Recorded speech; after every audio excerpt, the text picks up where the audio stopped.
घर में लुकाइल मिक्स बाय ब्रिजेश बिहारी। ओकरे चलते लोग आवाज, ओकरे चलते लोग आवाज, घर में लुकाइल बा। हमनी के देश में कोरोना आइल बा, हमनी के देश में कोरोना आइल बा। ओकरे चलते लोग आवाज घर में लुकाइल बा, ओकरे चलते लोग आवाज घर में लुकाइल बा। यदि हम निकली तो पुलिस से पिटाई बा, यदि हम निकली तो पुलिस से पिटाई बा। ओकरे चलते लोग आवा घर में लुकाइल बा, ओकरे चलते लोग आवा घर में लुकाइल बा।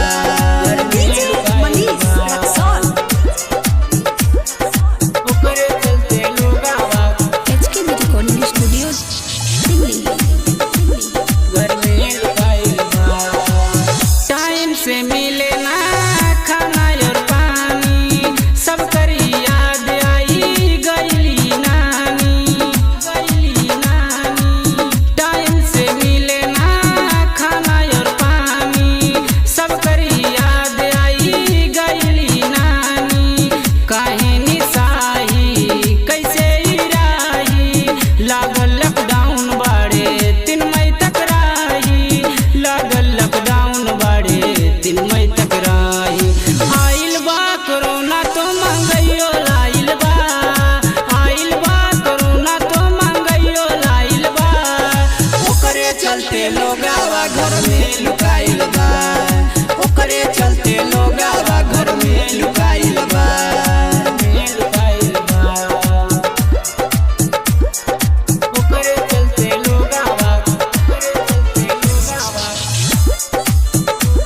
घर में लुकाइल बा।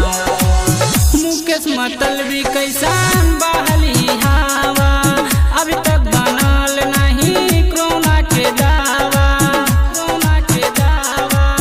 मुकेश मतलबी कैसान बहली हवा, अभी तक बनल नहीं कोरोना के दावा। सनी राज हो खाली दाले भात हो, मोदी जी कहले जोड़ी के हाथ हो, मोदी जी कहले जोड़ी के हाथ हो।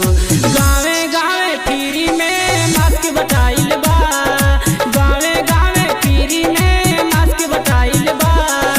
ओकरे चलते लोग आवा घर में लुकाइल बा, ओकरे चलते लोग आवा घर में लुकाइल बा। HKB recording studio Delhi.